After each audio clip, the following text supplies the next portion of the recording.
point 3, I will tell you about hazard, risk, and danger. So in this topic, it is important to employers provide their employees a safe working environment. The reasonable care must be taken to avoid any danger harms their employees. Okay, what is hazard? Hazard is simply put as any kind of work that will cause any risk or safety risk that eventually will cause harm. So some hazards are more likely to be present in some workplace, but other don't, such as in electrical, civil, and mechanical, or anything that related of safety risk. In law, employers have a duty to take care of their employees and provide them a safe working environment. So the reason to have a safe environment of working is because to avoid any inappropriate danger to their employees. Reasonable care must be taken by the employers to ensure their employees in a safe condition while working. It must be noted that all the employers must have their entrust in their employees to complete their work, which is very important to take a good care of safety and health. An employer's obligation to provide a competent staff of employee for safety, adequate safety materials, and a proper system of work with effective supervision. Okay, so there is many types of hazard, which tends to come in main 4 categories. Okay, first is physical hazard, second is ergonomical hazard, third is biological hazards, and the last one is chemical hazards. The first one is physical hazard, which is a common hazard in the workplace. So it includes of vibration, noise, slips, trips and falls. Next is ergonomical hazard.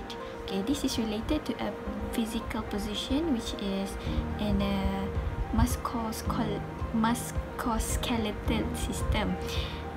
This is due to repetitive work or manual labor or even bad body positioning. Chemical hazard is chemical substances that may cause harm to your employees.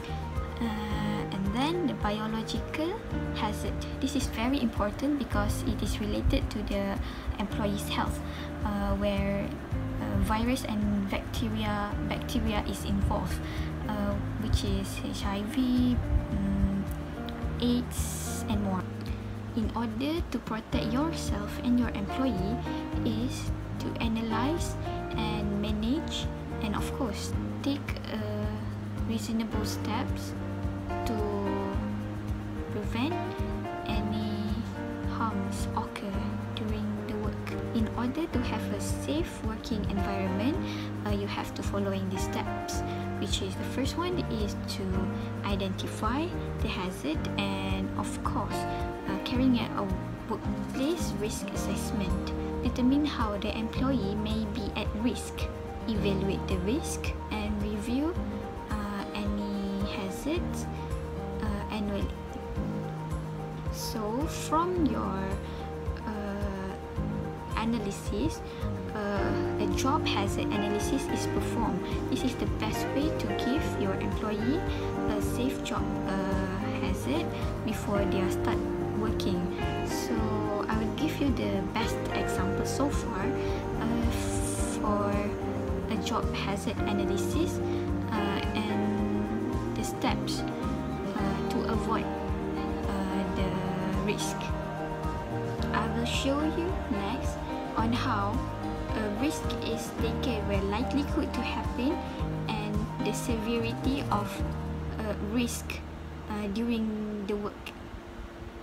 So this is the table of risk matrix of job hazard analysis. From here, there is a likelihood and the severity of risk in doing works. On the left side of the matrix, there is a 5 level of likelihood a risk is can happen. The first is remotely likely to happen, B, unlikely to happen, C, possible, D, likely, and E, almost certain. So these 5 levels of likelihood any risk to happen can be shown by using the levels. At the top of the matrix that shown severity of a risk can be, where the first stage is insignificant, the second is minor, moderate, major, and the most severe level is catastrophic. Okay, now I will tell you about the likelihood of job hazard analysis, where it's remotely likely to happen, unlikely, possible, likely, and almost certain to happen.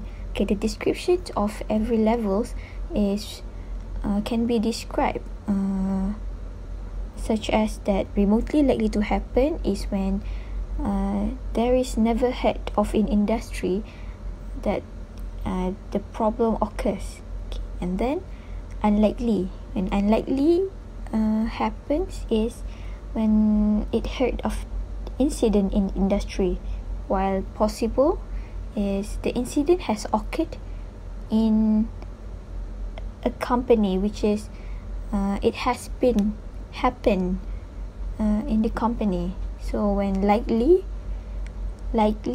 happens several times per year in company, and almost certain only happens several times per year at location.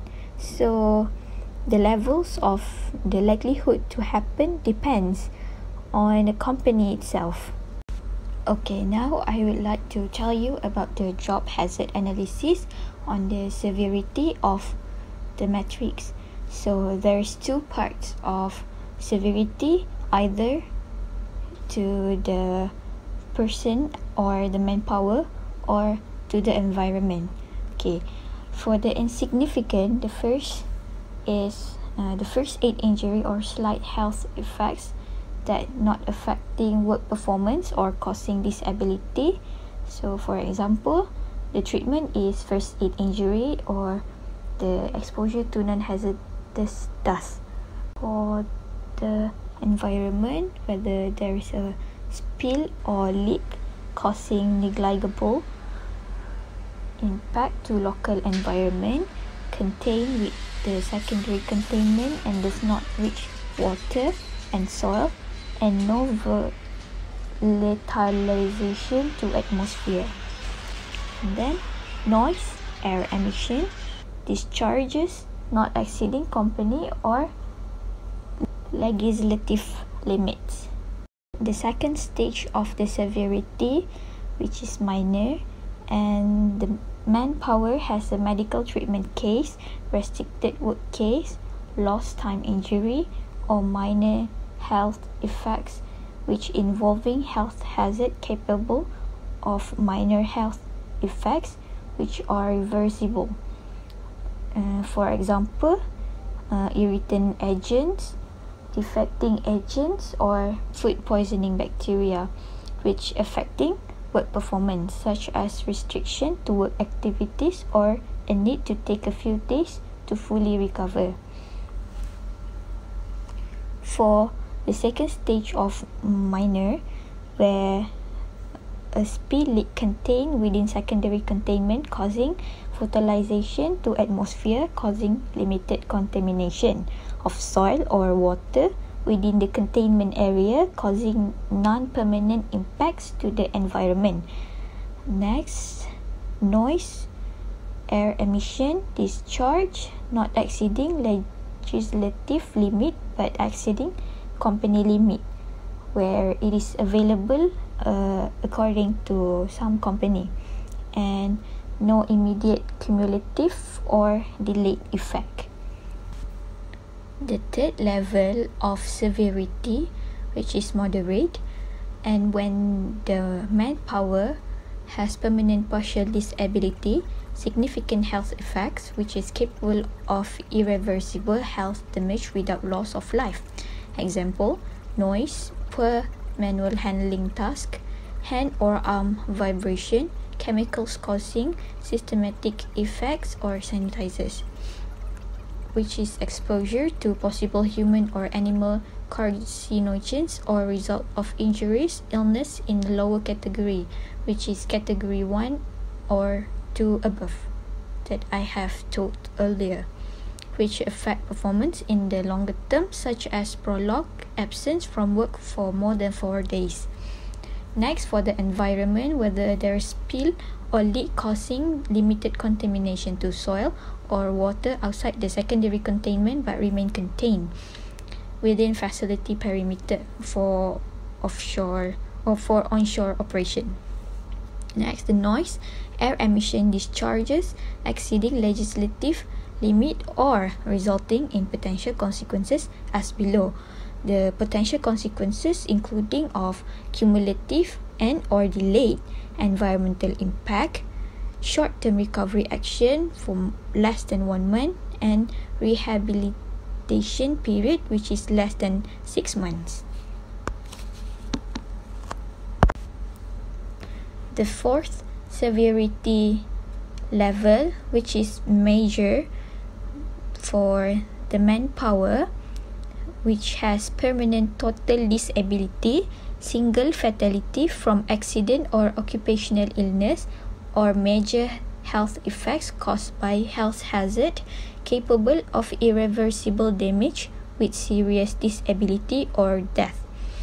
For the examples is when exposure to corrosive probable human carcinogens, extreme heat or extreme cold, and psychosocial risk factors. Next, for the environment, where there is spill or leak spreading outside the facility perimeters that manage to be contained or recovered but causing major contamination or resulting in potential consequences. Later, I will explain the potential consequences.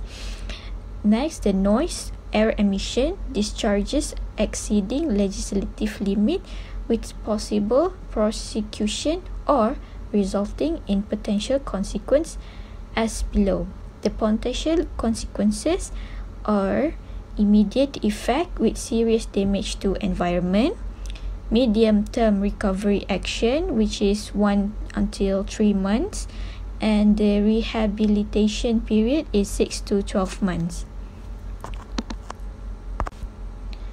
Now, the last stage of the severity, which is catastrophic, where the manpower has multiple fatalities or multiple permanent total disability from accident or occupational illness caused by health hazard with the potential to cause multiple fatalities. For the example is when chemical with acute toxic effects, where hydrogen sulfide and carbon monoxide is there, and known human carcinogens. And for the environment, where there is spill or leak spreading outside the facility perimeter, causing massive contamination or resulting in potential consequences, as I will tell you later. And next is noise, air emission, which is discharges resulting in legal prosecution with possible shutdown or of facility, or resulting in potential consequences as below. The potential consequences is severe environmental damage, long-term recovery action, which is more than 3 months, and rehabilitation period, which is more than 12 months. As you can see in the job hazard analysis table, there are 4 colors code, which is green, yellow, blue, and red. So there's different levels of their severity, which is, I can tell it this now.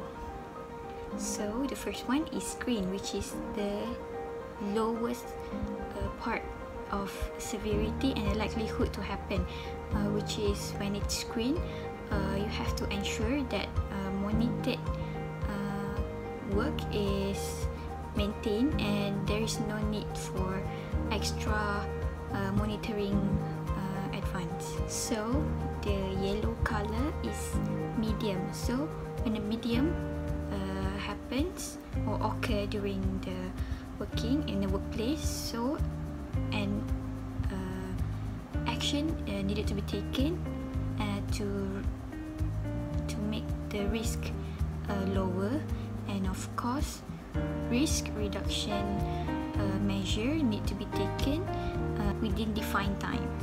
So the next one is blue color, which is high. So when high job hazard analysis occur, an action shall be taken to reduce the risk so that the risk can be controlled and problems solved faster than it should be, and it should be inside a defined time. So the last one is red color code, which is very high, means that the job hazard analysis has tells that red color code is a very high risk of work, or an accident may occur during this time. So when red color code appears or absent, work should not be proceed, since the problem should be reduced as soon as possible. So an action shall be taken and make sure it has to be faster, as it can be very dangerous to environment and even to the manpower. Okay, for after all, the job hazard analysis is very important to start a work and to ensure that working in a safe condition by using the job hazard analysis as their reference is very important, and to ensure that the working environment is very clean. So now I would like to give an example, which is a job with one job, says a job which is a transformer service. So there's the basic steps, which is to take basic steps to do the service, which is to ensure the transformer is dead and until it finish with the work. So job steps, every job steps have their controls and potential of risk during the work, and of course the risk assessment that we have discussed earlier, and the deadline of work is very important to ensure that the work is taken care within the control time. So the first step to do a servicing transformer is to prepare the work. So to prepare the work, we have to ensure that the place is needed to have a working permit to ensure that it is safe to do works, and the risk in having this work is high. So to ensure that everything goes smoothly, they need the permit to make sure there's a proper way to do the work. So to prepare the work, they need to ensure that the line or the power supply is discharged and isolated from the transformer, and all the manpower can do work properly. This risk of working is medium, since it plays with electricity that can cause fatalities to human. So this is priorities to the engineers to take a good supervision of their workers. Next is the preparation to oil draining, since inside the transformer there contains of oil.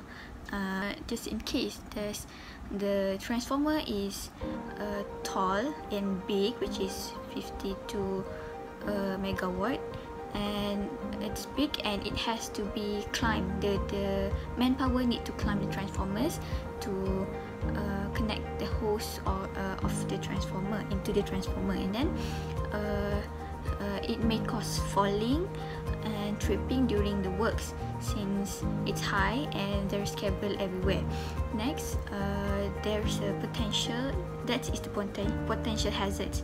So the controls is that the manpower need to be ensured that when the transformer or it placed higher than 2 meters, they have to wear safety jackets or harness and ensure that it's linked to the safety place. As you know that the danger is everywhere and you cannot be sure that everything is safe when you are working. So a very specific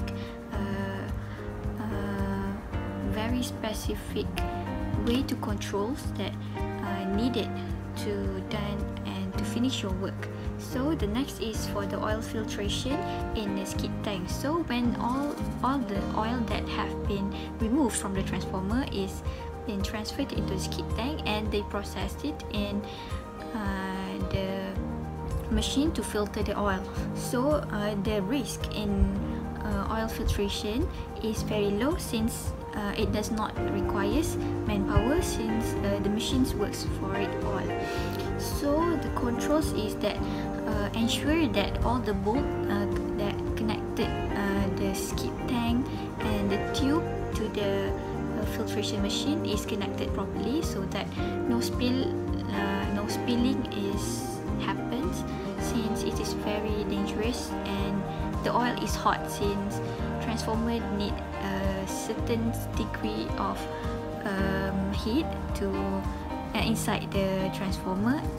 Therefore, instead of having a very low risk of oil filtration, but oil filtration needs a longer time to do filtrations if the transformer is big since the oil is more. I mean, like, a lot of oil is used. So there might be at least 12 hours of filtration since the different cycles of oil filtration machine depends on the machines itself. So if the longer the time takes to filter the oil, it can cause fatigue or like fatigue towards the manpower since it needed longer time taken to finish the filtration process. So there are a few of examples for the filtration of a machine. Is a transformer, which is oil filtration transformer. As you can see that there's different levels of risk, which is low and medium, but most of them is medium since it can cause hand injuries, trippings and everything else, which is very important to take good care of themselves and to ensure that the working environment is clean even after the work is done until they connected and refilled the oil that have filtered earlier into the transformer. They also have to clean everything after the work is done. That is housekeeping. So housekeeping is needed in every work, especially in working manually like this, so that the place is clean and can be used normally.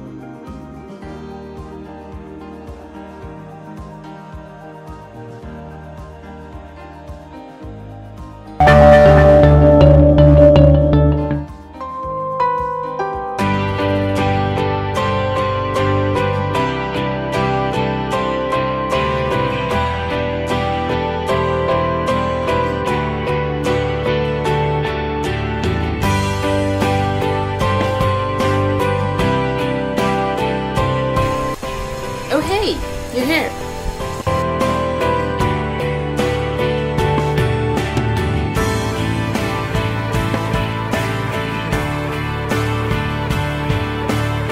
Yep, you said you wanted to ask me about something, right? Is it about the subject?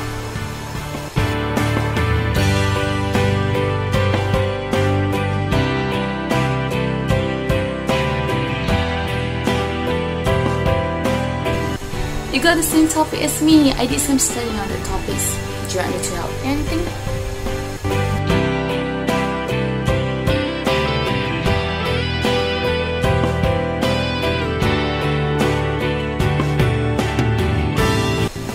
Nah, it's okay. But first I need to know, what do you understand about fire safety?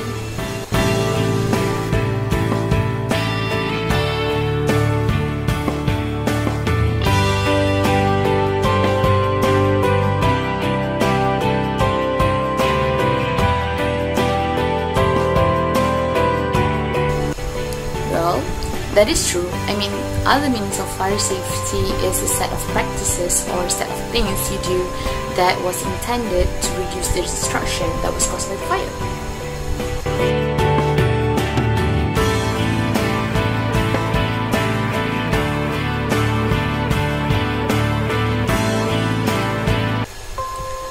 Yes, there are many fire safety measures that we need to know, and for example, if suddenly an uncontrolled fire happens, what do you think you're gonna do?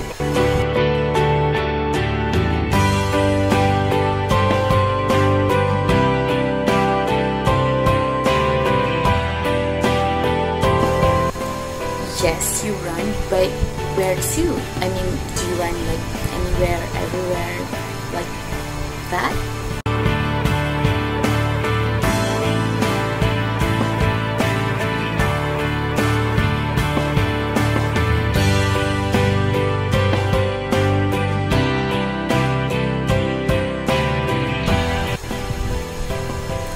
So here is when we need the prevention steps to control the uncontrollable situation where the uncontrollable fire happens.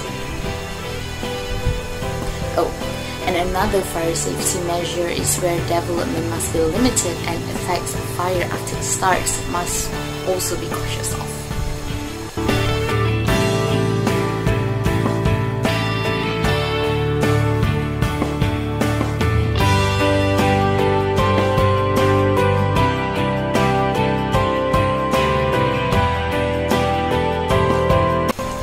Yes, of course, and also those that are planned during the construction or maybe an implemented instructions that are already standing is also part of the measures. It is because safety measures is like a very important component in a building, in building a building. Do you get what I meant?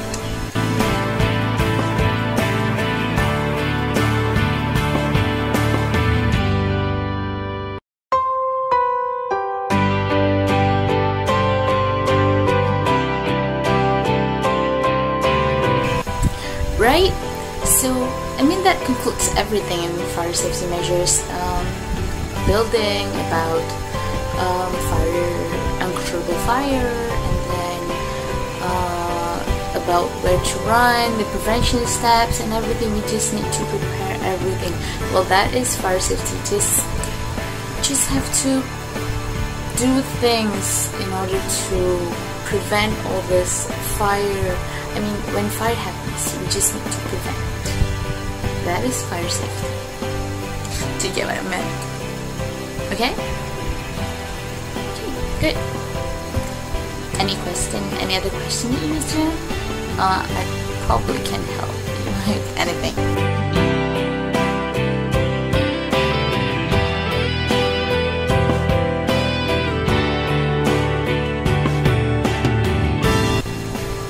You get what I mean, right? So I just want to ask you one question. How about fire hazard? How about fire hazard? Do you understand anything about fire hazard?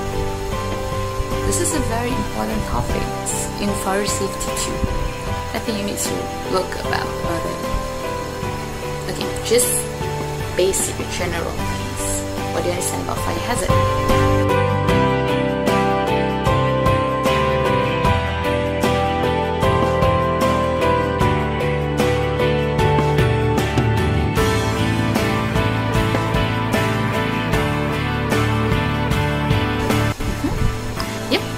It is true. It is actually a situation that increases the likelihood of fire, or it may also be something that make it hard for us to escape in case of fire incidents and everything.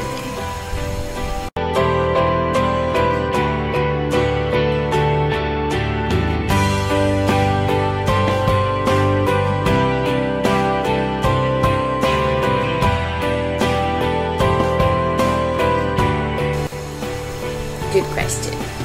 Who do you think it is? Who do you think does all the inspections in the building? Just guess. Any guess is fine.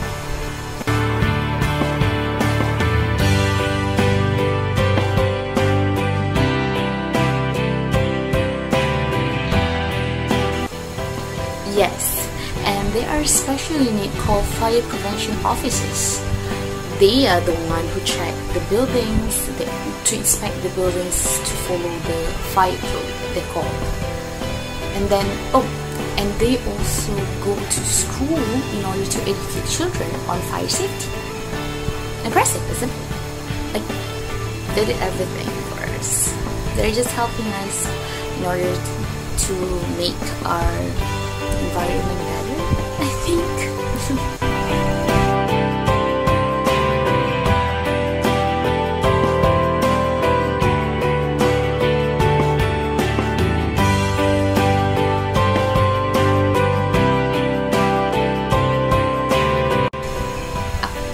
In a division, of course, they are chief.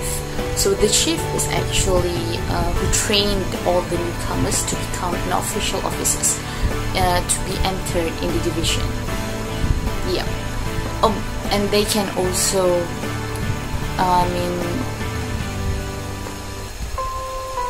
they can also present to the children and also include in the inspections of the fire code. Yeah.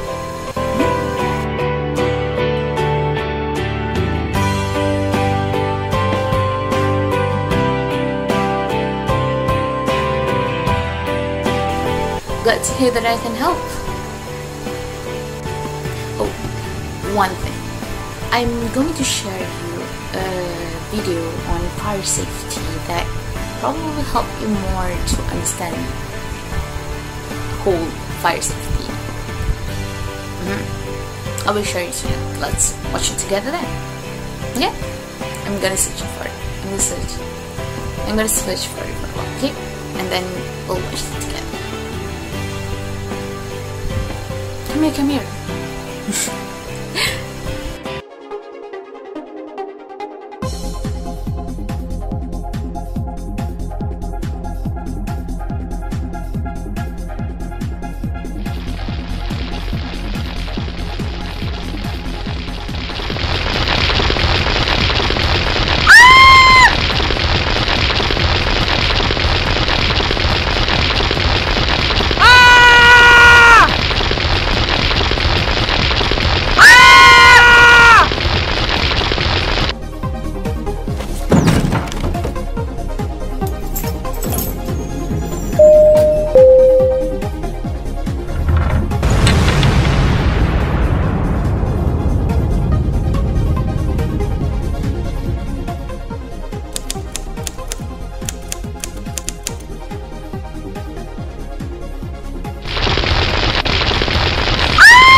ভূমিকম্প নাকি? ঝড় তুফান হইতাছে মনে হয়। ফ্যাক্টরিতে আগুন লাগছে তো।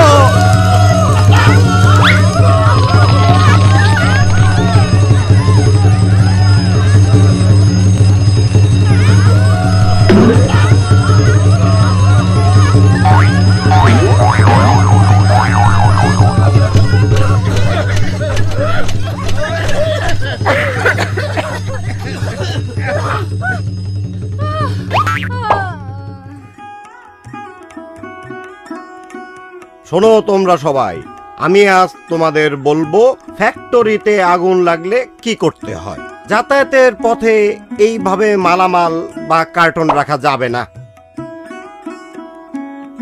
এই পথ আর সিঁড়ি যেন সবসময় পরিষ্কার থাকে। আর কর্তৃপক্ষকে নিশ্চিত করতে হবে যে বের হওয়ার দরজা যেন তালাবন্ধ না থাকে। আর আগুন লাগলে নাকে কাপড় দিয়ে বের হবা, কোনো হুড়াহুড়ি না। সবাই বুঝতে পারছো তো? আর একটা জরুরি কথা, আগুন নেভানোর এই যন্ত্র চালানো শিখতে হবে।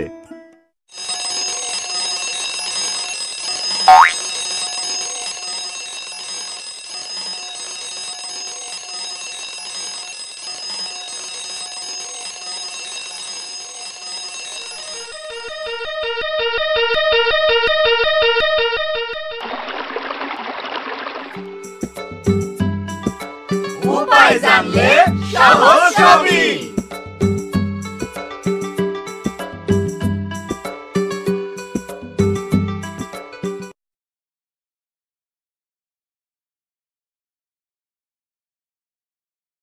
How to use a fire extinguisher.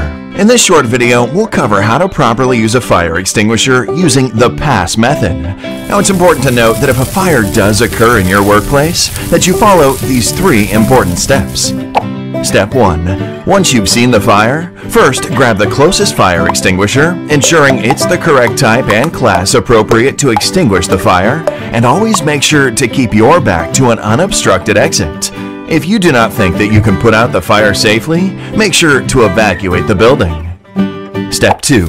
Once you have your fire extinguisher, stand 6 to 8 feet away from the fire. Step 3. Follow the PASS 4-step procedure. First is P for pull. Pulling the pin unlocks the operating lever and allows you to discharge the extinguisher. Next is A for aim. Make sure to aim the extinguisher nozzle or hose at the base of the fire. The first S is squeeze. Squeeze the lever. This discharges the extinguishing agent. Releasing the lever will stop the discharge. The second S is for sweep. While discharging the extinguisher, start moving towards the fire. Keep the extinguisher aimed at the base of the fire and sweep back and forth until the flames appear to be out. Once the fire has been extinguished, make sure to watch the fire area. If the fire reignites, repeat the process. Always remember that smoke generated from the fire can be harmful and even fatal. Never attempt to extinguish a fire unless it is safe to do so. Now to recap the PASS 4-step procedure. P is for pull the pin. A is for aim the nozzle. The first S is for squeeze the lever. And the second S is for sweep. At Grand River Occupational Health and Safety, we bring safety to life.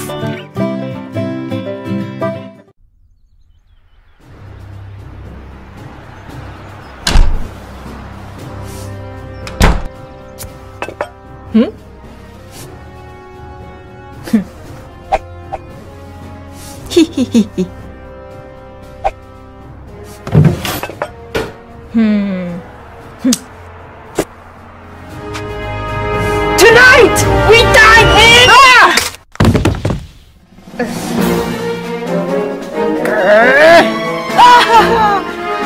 Enemies must be crushed. You'll pay for that. Make me. Grenade! You're no match for me. Bang, bang, bang, bang, bang, bang, bang, bang, bang, bang, bang.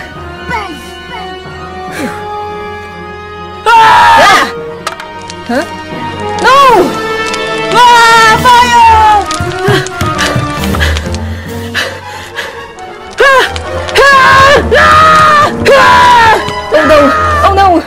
What should I do? It's Impy and Misty to the rescue! Hey! Quick! Get down, cover your face, and roll! Stop! Drop! Roll! Come on! You gotta put out the fire! Where is the fire extinguisher?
So, from the video, do you understand everything about fire safety now?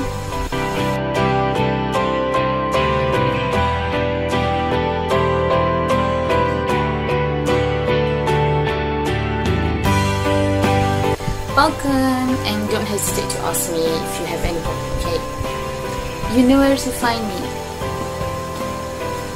Bye-bye!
First aid.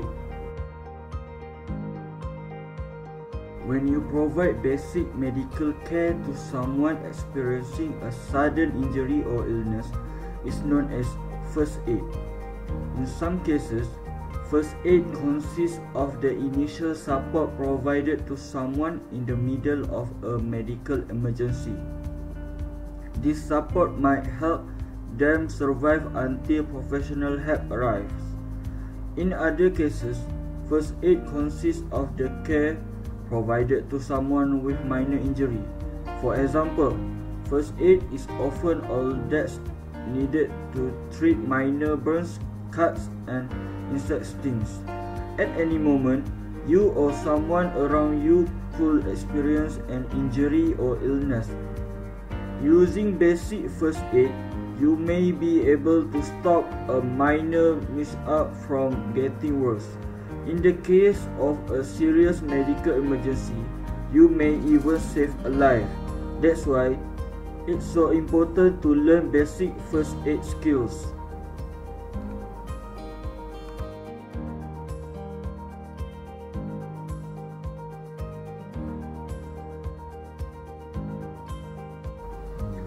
The primary goal of first aid is to prevent death or serious injury from worsening. The 5 main aims for the first aid are: 1. Preserve life. 2. Prevent the escalation of the illness or injury. 3. Promote recovery. 4. Pain relief. 5. Protect the unconscious. For the first one, preserve life. While the first aider is the person who has the certificate for the first aid, they are not medical professionals. They can do their best to make sure the patient is given the basic care, and they can help treat minor injuries like cuts and scrapes that don't need routine or emergency attention. However, in case of severe situations that are a threat to the patient's life, they do not focus on providing care but on preserving life long enough until the ambulance arrives. For the second one, prevent the escalation. Again, the effort of the first aider are direct toward prolonging the time the patient has until the ambulance arrives. If the patient is bleeding profusely, the first aider will not stitch the wound, but they will do their best to stop the bleeding until the ambulance arrives. In that way, they will prevent further complication and help deterioration. 3. Pain relief. This is done only if it is in any way possible and it doesn't present a risk to the patient. Some pain relief medication can be dangerous in case a person is bleeding. Therefore, if not sure if the pain medication is appropriate, it is better to ask the medical expert first. 4. Protect the unconscious. One of the important factors in administering first aid is protection and safety for both the patient and the first aider. Moreover, this extends to the people who are nearby as well. Protecting the unconscious can mean removing them from a dangerous situation like fire, flooded space, or road with traffic. 5th and the last one, promote recovery. Every action that a first aider takes should be in the direction of helping the person who has suffered an injury or sudden illness get better. Promoting the recovery usually means using the first aid kit. It is packed with supplies that are necessarily for the first aider to be able to help the person in need. You can understand that the time of providing the first aid is crucial. If your first aid is not well stocked in, or if it is not there at all, that is a big problem.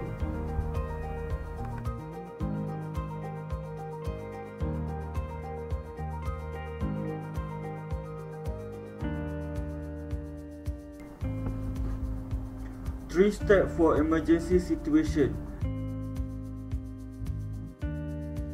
This is 3 basic steps that need to follow when there is emergency situation.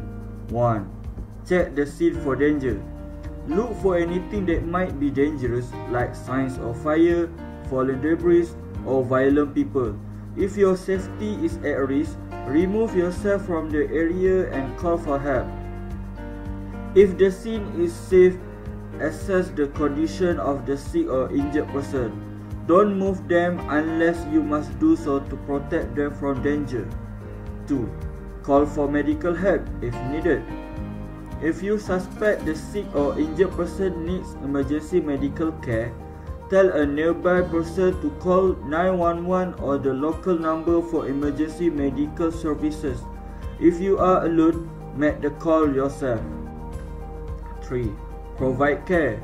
If you can do so safely, remain with the sick or injured person until professional help arrives.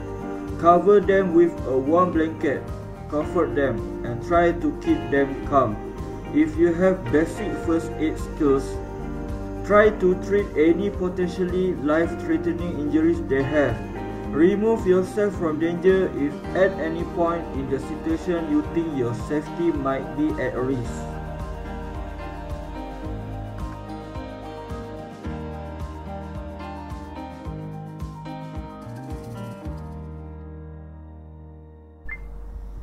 Bandage is the most important thing to treat a variety of injuries.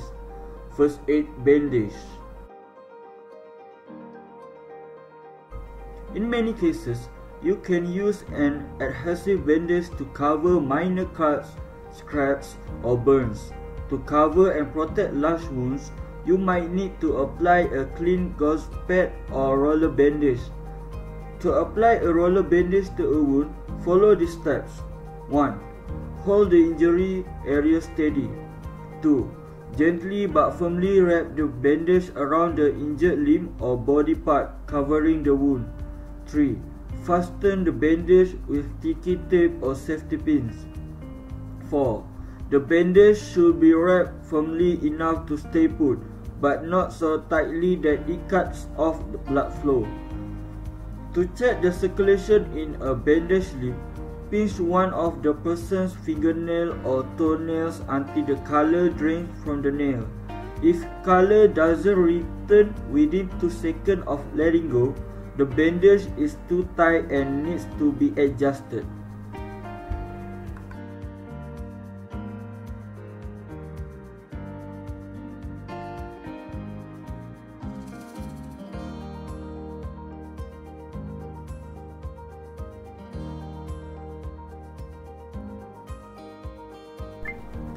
There is several types of first aid for different injuries. First aid for burns.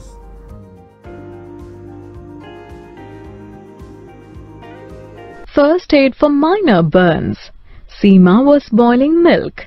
The saucepan slipped and the hot milk spilled on her hand. She got a burn in her hand. Burns are of 3 types: first degree, second degree, and third degree burns. Burns generally come from fire, exposed electrical wires, and chemicals. All the burns need to be treated to reduce the heat of the burnt area and reduce the damage of the skin. In case of first degree burn, remove the cloth from the affected area, run cool water over it. Do not apply oil or butter. Apply burn gels or cream to the affected area after drying it. First aid for major burns. When the extent of damage of tissues is large, it is categorized as major burn. In case of major burn, approach for the medical help immediately for the second and third degree burns. Follow the instructions for first degree burns.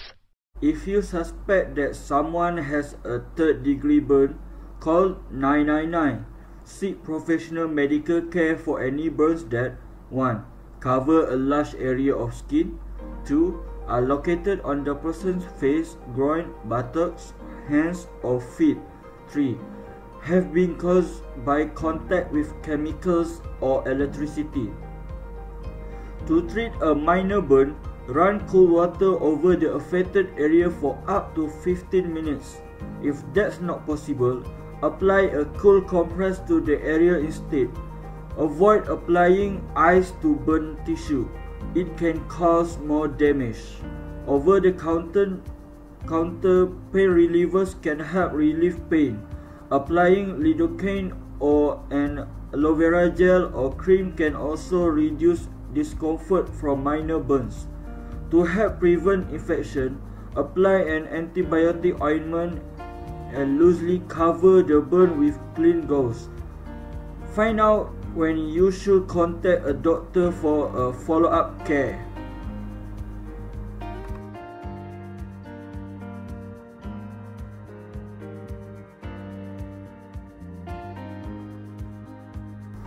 First aid CPR.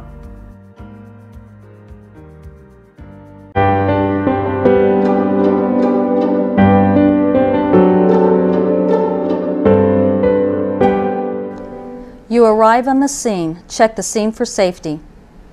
Check the victim for consciousness. Gently tap their shoulder and shout. Are you okay? Are you okay? If no response, call 911 immediately. You, call 911. If the adult is lying on their stomach, turn them over and to their back. They should be lying on a hard, flat surface. Check for breathing and signs of life. Watch their chest for any normal movement. Look for signs of life and breathing for no more than 10 seconds. No breathing or signs of life, begin CPR. Position the heel of one hand on the center of the adult's chest. Place your other hand on top. With your elbows locked and arms straight, lean over the adult's chest and compress the chest 2 inches in depth, 30 times. 1 and 2 and 3 and 4 and 5 and 6 and 7 and 8 and 9 and 10, 11 and 12, 13, 14, 15, 16, 17, 18, 19, 20, 21, 22, 23, 24, 25, 26, 27, 28, 29, 30. After 30 compressions, give breaths. Give breaths by tilting the head back, lifting the chin, and pinching the nose. Place your mouth over theirs and give 2 slow, gentle breaths, just enough to make their chest rise.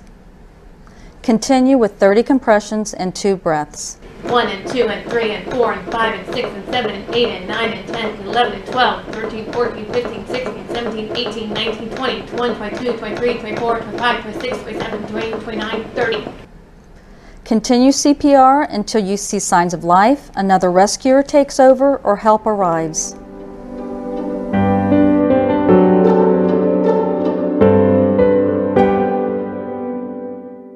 If you see someone collapse or find someone unconscious, call 999. If the area around the unconscious person seems safe, approach them and begin CPR. Even if you don't have formal training, you can use hands-only CPR to help someone alive until professional help arrives. Here's how to treat an adult with hands-only CPR. 1. Place both hands on the center of their chest with one hand on top of the other. 2. Press straight down to compress their chest repeatedly at a rate of about 100 to 120 compressions per minute. 3. Compressing the chest to the beat of Staying Alive by the Bee Gees or Crazy in Love by Beyonce can help you count at the correct rate. 4. Continue performing chest compression until the professional help arrives.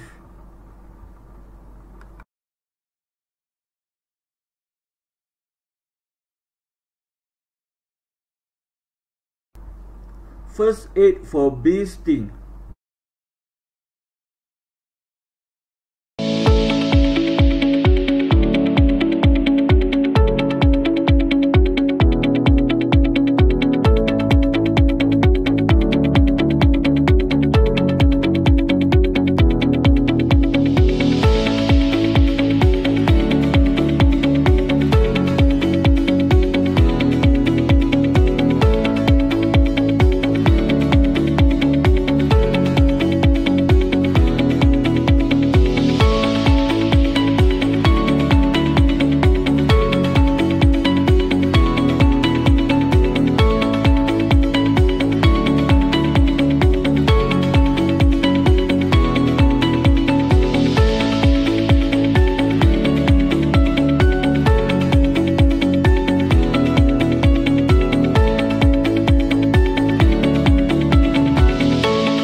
For some people, a bee sting is a medical emergency. If a person is having an allergic reaction to a bee sting, call 999. If they have an epinephrine auto-injector like an EpiPen, help them find and use it. Encourage them to remain calm until the help arrives. Someone who's stung by a bee and showing no sign of an allergic reaction can usually be treated without professional help. If the stinger is still stuck under the skin, gently scrape a credit card or other flat object across the skin to remove it. Then wash the area with soap and water and apply a cool compress for up to 10 minutes at a time to reduce pain and swelling. To treat itching or pain from the sting, consider applying ketamine lotion or a paste of baking soda and water to the area several times a day.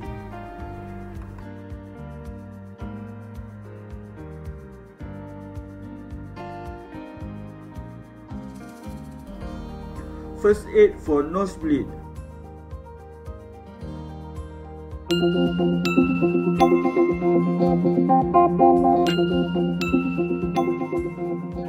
When someone is having a nosebleed, your priority is to control the bleed and keep the airway open. Help them to sit down, never lie down, and keep the nose above the heart to help to control the bleeding. Get them to lean forward, never backwards. This ensures that the blood drains out through the nose rather than the back of the throat, which may block the airway. Ask the casualty to breathe through their mouth and pinch the soft part of the nose. You can give them a pad to catch any blood that may drain out. After 10 minutes, release the pressure, reassess. If the bleeding has not stopped, apply the pressure for a further 10 minutes. If the bleeding is severe, or if you have not managed to control the bleed after 30 minutes, it is time to call for an ambulance. So remember, get them to sit down leaning forward. Pinch the soft part of the nose. And if necessary, call for an ambulance. And that's how you treat a nosebleed.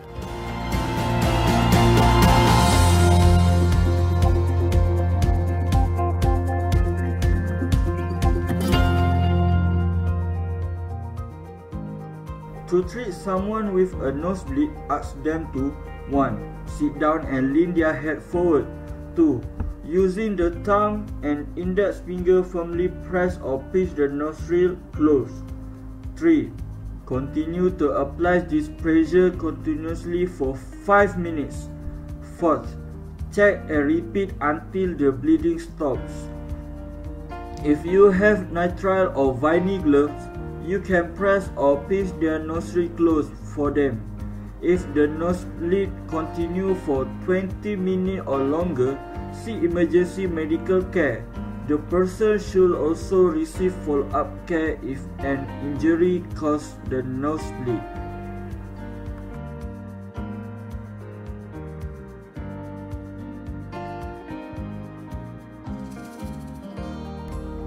First aid for heat stroke. When your body overheats, it can cause heat exhaustion. If left untreated, heat exhaustion can lead to heat stroke. This is a potentially life-threatening condition and medical emergency. If someone is overheated, encourage them to rest in a cool location. Remove excess layer of clothing and try to cool their body down by doing the following. 1. Cover them with a cool damp sheet. 2.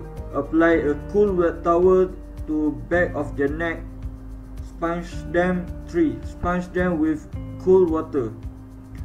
Call 999 if they develop signs or symptoms of heat stroke, including any of the following. 1. Nausea or vomiting. 2. Mental confusion. 3. Fainting. 4. Seizures. 5. A fever of 40 degrees Celsius or greater. If they are not vomiting or unconscious, encourage them to sip cool water or a sport drink.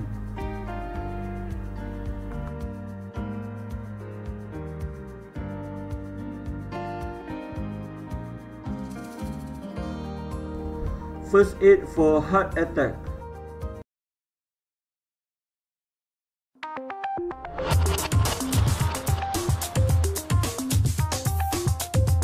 Heart attack is the complete blockage of a coronary artery, which deprives a section of the heart muscle of its blood supply and therefore its oxygen supply.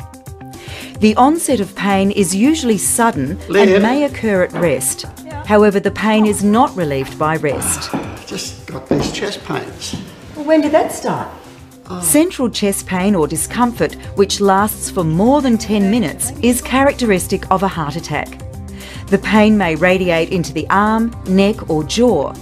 The casualty may be short of breath, have pale, cold and clammy skin and complain of nausea, or they may vomit. The conscious casualty should rest in a comfortable position, generally sitting upright. Okay, this doesn't seem to be getting any better, is it? Getting worse. Yeah. It's getting worse. Okay, It's well, just... we've waited long enough. I think I'll go and call the ambulance, okay? Reassure them as they will be anxious and afraid. If you think someone might be experiencing a heart attack, call 999. If they have been prescribed nitroglycerin, help them locate and take this medication. Cover them with a blanket and comfort them until professional help arrives. If they have difficulty breathing, loosen any clothing around their chest and neck. Start CPR if they lose unconsciousness.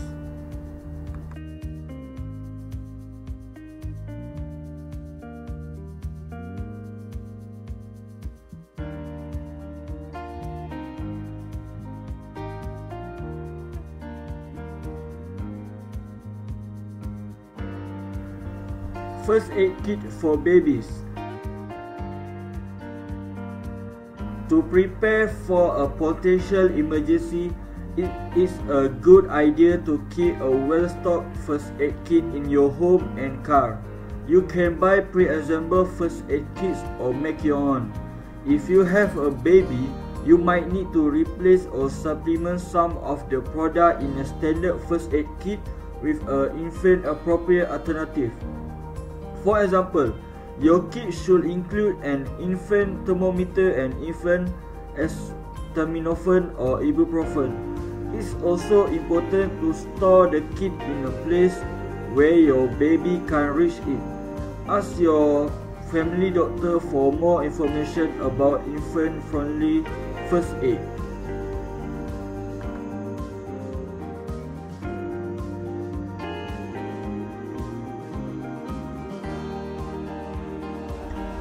First aid kit list.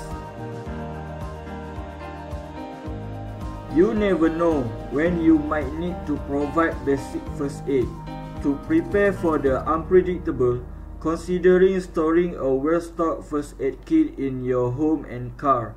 It's also a good idea to have a first aid kit available at work. You can buy pre-assembled first aid kits from many first aid organizations, pharmacies, or outdoor recreation stores. Alternatively, you can create your own first aid kit using products purchased from a pharmacy. A standard first aid kit should include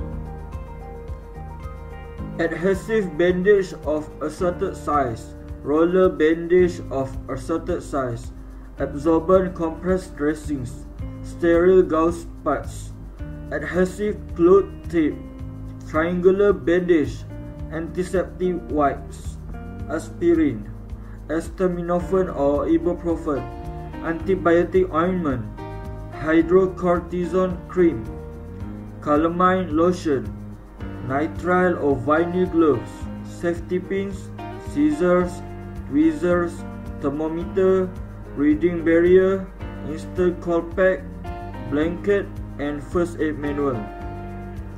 It's also smart to include a list of your healthcare providers, emergency contact, and prescribed medication in your first aid kits.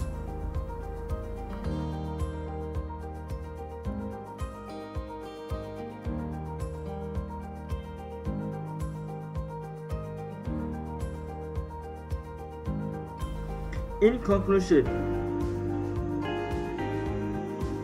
It's important to protect yourself from contagious illness and other hazards when providing first aid. To help protect yourself, 1. Always check for hazards that could put your safety at risk before approaching a sick or injured person. 2.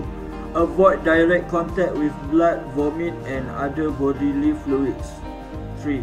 Wear protective equipment such as nitrile or vinyl gloves when treating someone with an open wound or a breathing barrier when performing rescue breathing.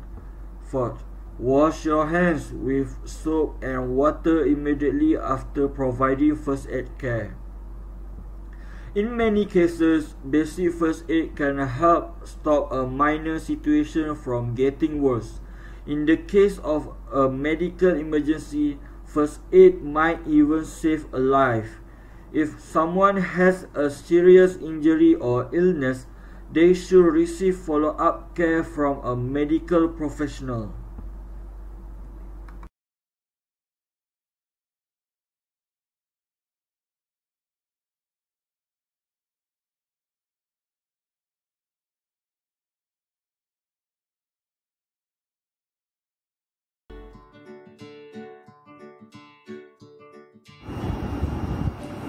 For the final part in this chapter, I will explain about safety committee.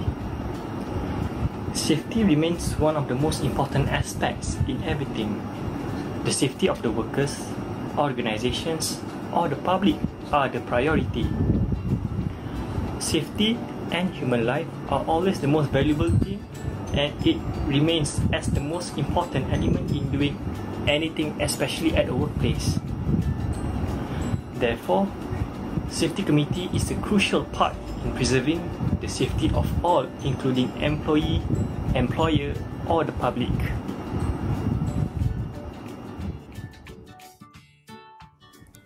By terms, committee basically means a group of people who are responsible to make a decision for other individual or group.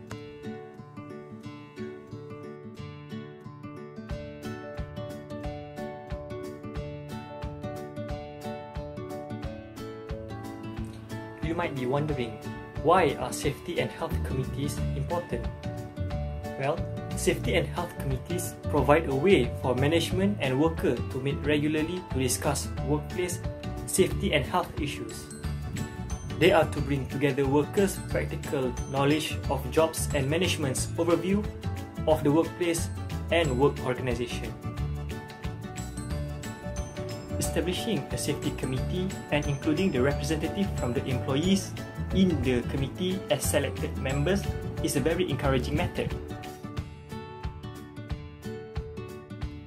Based on the Occupational Safety and Health Committee Regulation 1996, which came into force on the 1st January 1997, it shall apply to a Safety and Health Committee established under Section 30 of Occupational Safety and Health Act 1994. Section 30 states that it is compulsory for employers who have more than 40 workers to establish a Safety and Health Committee at their workplace or otherwise directed by Director General or Department of Occupational Safety and Health.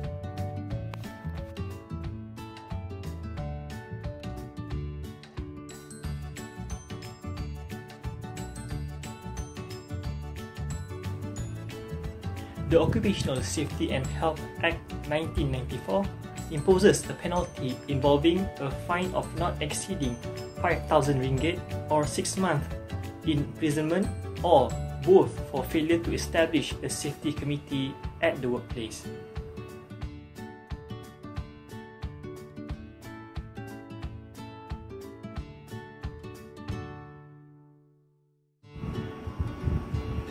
Management can encourage employees to participate in any safety program by creating a safety committee.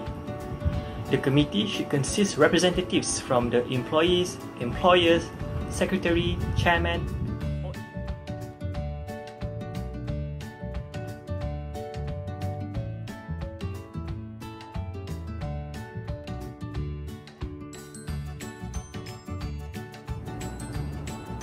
The meeting of committee needs to have agenda and minutes.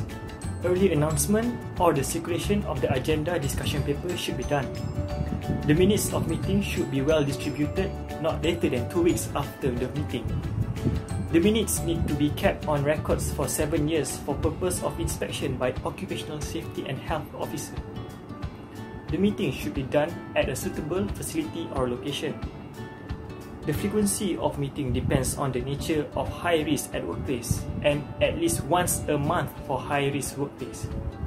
Other non-high risk workplaces can have their meeting as much as once in 3 months. However, if it is initial formation of the committee, then the meeting should be done frequently.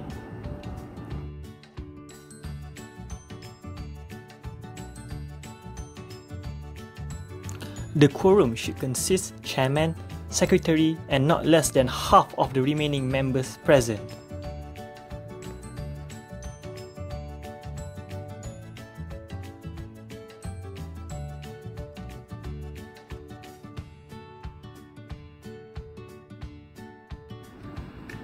By referring to the National Institute of Occupational Safety and Health, the objectives of the committee is to foster cooperation, consultation between management and worker, identifying, evaluating, and controlling hazards at workplace.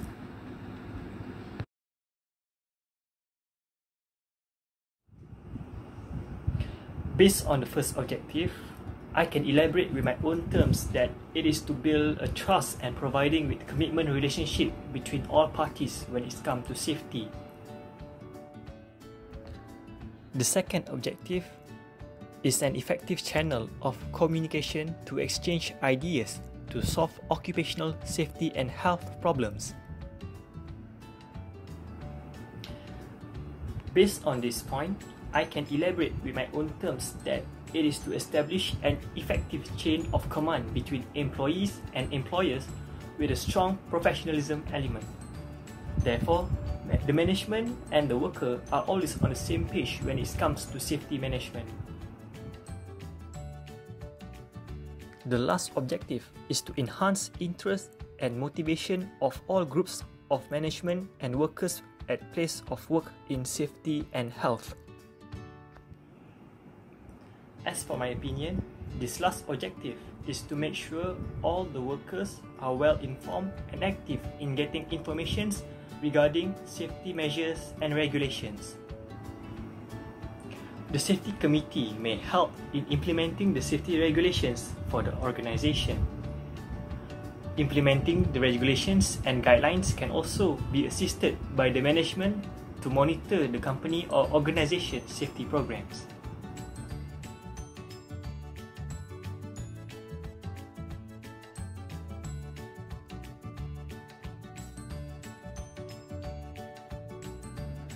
The duties of safety committee are as follows.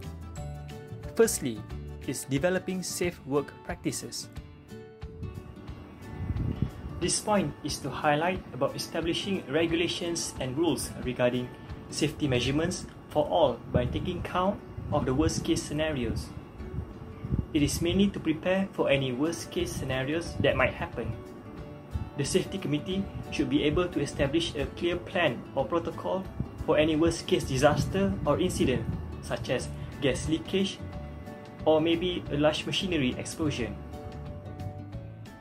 The safety measurements are such that setting sets of guidelines or steps for all possible case scenario for every incident that might happen.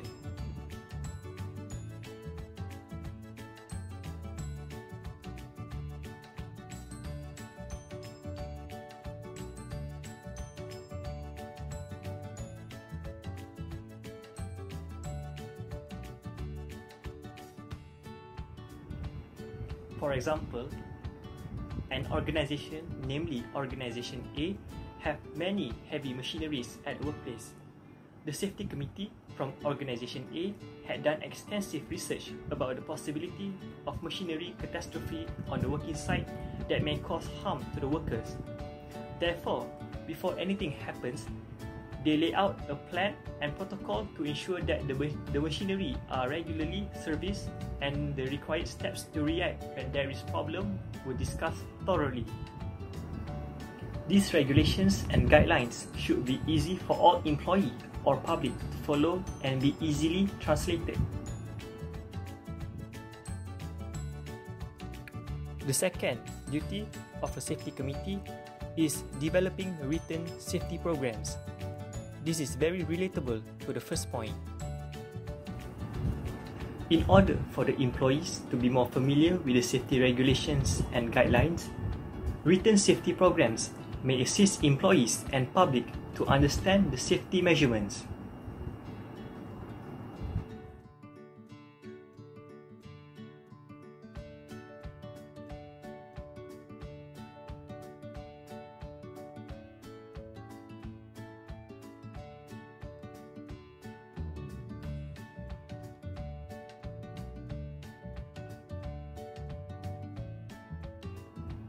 For example, evacuation or exit plan that is written on a board should be placed all over the working site. The safety committee could have a program where employees must write down the evacuation plan so that they understand clearly the strategical exit plan. The third duty is facilitating safety training. This point highlights on practical assessments as a good method to educate employees on safety regulations and guidelines. By physical examples such as fire drill or emergency evacuation are effective ways to display the procedures for employees to follow. Employees would be more ready if they had experience during the emergency drill. They will be more confident to react when a real emergency incident occurs. The safety training should include guiding the use of emergency equipment such as fire hose and first aid kits.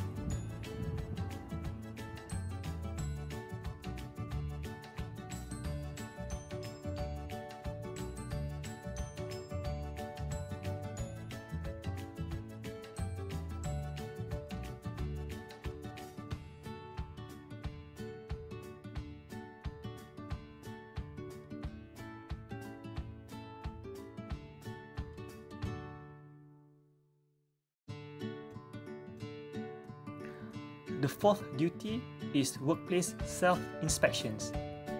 This is one of the most crucial duties to prevent any incident from happening.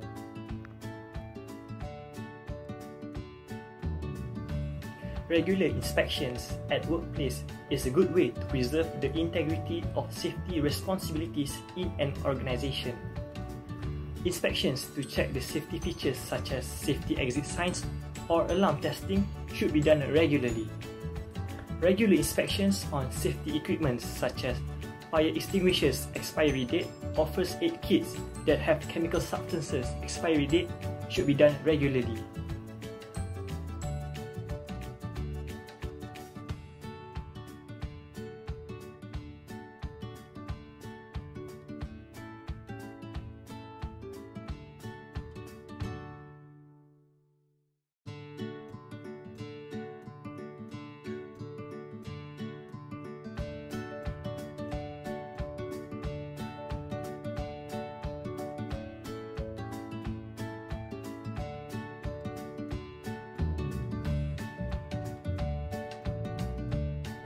And the last duty of safety committee is accident investigations.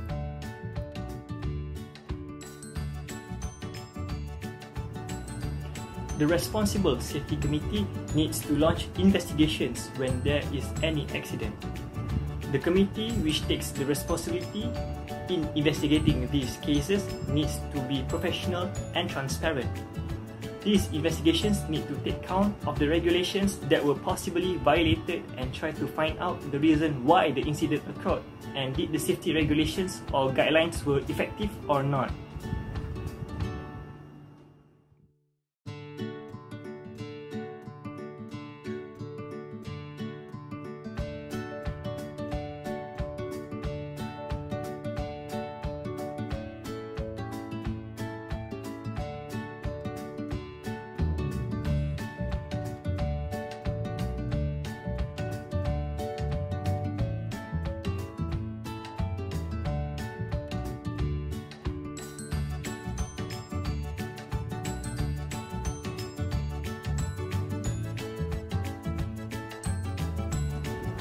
Any further investigations which indicates foul play should be reported to the authority as soon as possible.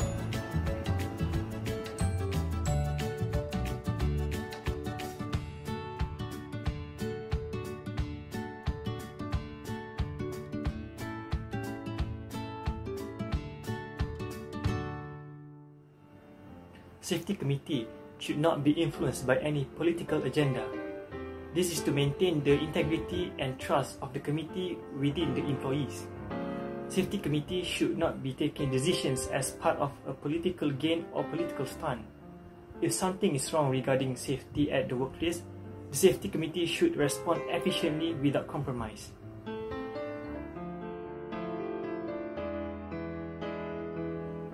Members in the Safety Committee should not take their responsibilities for granted.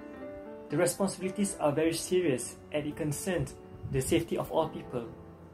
Members who are uncommitted or found breaching the regulation should be removed from their position. Every member in the committee needs to have dedication and commitment. Safety Committee should never get involved in any cover-up. Safety Committee should stand forward to provide assistance to the relevant authority should the Safety Committee have substantial evidence or resource to help in any investigations. They cannot bury the truth by not cooperating with the authority and hiding any evidence. Any flaws that are found in any regulations or guidelines should be amended and mitigated quickly.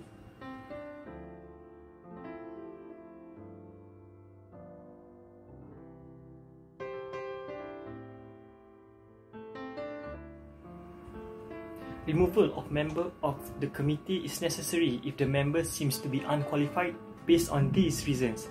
Firstly, is failed to attend 3 consecutive meetings without leave of the chairman, bankrupt, resigned or convicted of any offence involving fraud, moral dishonesty, or moral turpitude, criminally convicted and unable or incapable to discharging his duties as a member of committee.